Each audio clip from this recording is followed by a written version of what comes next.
So welcome to my channel.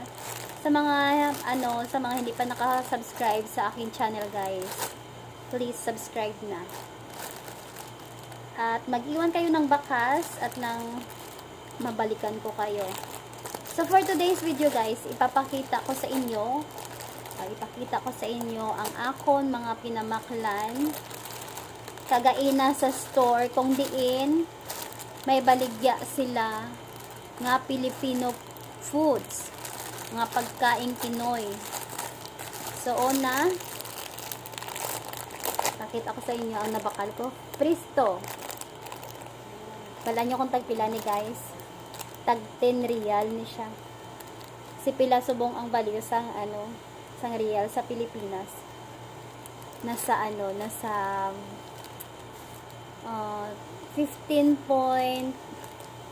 15.36, so i-times nyo siya, amo na siya ang iyang value sa aton sa Pilipinas. Nasa na siya, nasa 100 sobra, malmahal, pero okay lang. Ay ikadua, guys, nakabakal ko sang Skyflex. Wala sila sa Skyflex nga kulay puti. So, amo lang ni available. So, amo lang ni akong gibakal pod. Ari siya, guys, 10.50 real ni siya. Ay, isa.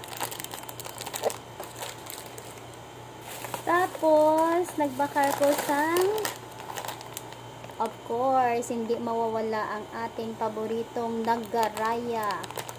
Ari siya, guys, ang bilisin ni 6.50 real.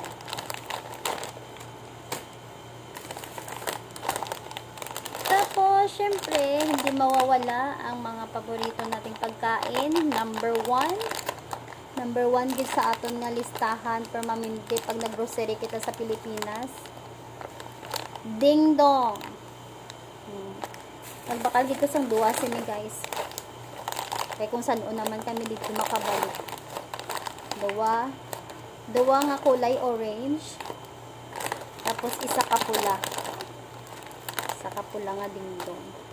Ang bilis ni taga isa, guys, nasa 3.50 real. So nagbaba siya. Dati sang nagkadto kami dito ni Ate Magi, ang bilis ni isa 5 real. Subong nagbarato siya. Hindi ko lang balay basi pa expire na ni. Basi pa expire nila tawon expiration date. Nagbaka lang abi ko kagaina, guys. Wala ko yan naglantaw-lantaw sa expiration date niya. Ay aragoy, hapit naman di ay ni. So sa September ang iyang expiration, September 21, 2024. So maubos pa naton siya, guys. No worries, kay isa lang ni siya isa lang ni kasi mana ubos ta na ni. Isang expiration date sin.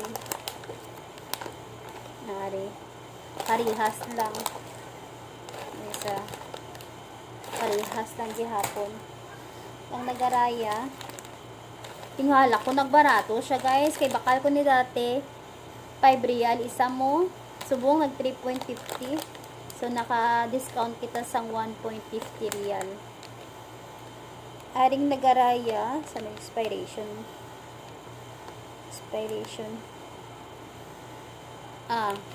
Pwede naton pa nga kaunon ang Nagaraya sa 2025. Anoon lang naton, kini-kinion. So ang bombahan ta lang anay kakaon ang dingdong, kay lapit na lang siya ma-expire. Ari sa 2025 pa, sa February. Aring Skyflex, siguro dugay pa man ni siya kay pagbakal ko kagaina, guys, hindi ni siya naka-sale. Na expiration date sinin ari. Hindi abi makita kay the blurred. Wait lang. Oh boy. Sa December pa siya ma-expire. December pa. Ano sa? Kaya ginapangita ko ba expiration expiration date niya, guys. Wala ko pa makita. Na blurred akong mata. Yung expiration date niya. Hindi ka makita, guys. Dali lang. Pero dugay pa man siguro ni may expire. Wala lagi. Mga total fat mo na diri. Wala lagi expiry date. Ari. Nakita ka na. December gihapon siya, guys. So, maubos pa ni natin bago siya ma-expire. Tapos, nagbakal ko sang ano gani ni sa aton, Ang mga wafer gani, guys. Hilig-hilig gabi ko sini dati sa aton, sa Pilipinas. So, nakakita ko sang similar sang ginabakal ko dito sa Pilipinas. Salipat na ko kung anong pangalan niya. Importante, magkapareha sila ng taon tayo expiration date. So, January pa siya. 2025 pa ma-expire, guys. So, pwede nga hindi tanay siya kanon. Tulok-tulokon talang anay.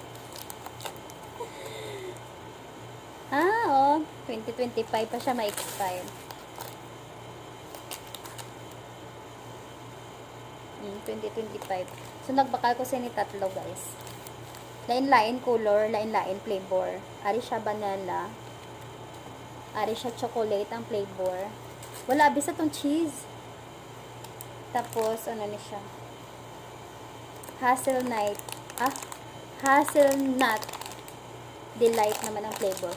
So, amo ni siya mga pinamakal ko, guys. Amo ni siya tanan. So, nakatotal kita tanan-tanan, guys, ang 43 real ang aton na gastos. So, amo na nga pagkaon. So, importante, makatilaw kita sa pagkaon sa Pinoy. Bahala, talagsa lang man kita makagastos man. So, that's all for today's video, guys. Bye-bye!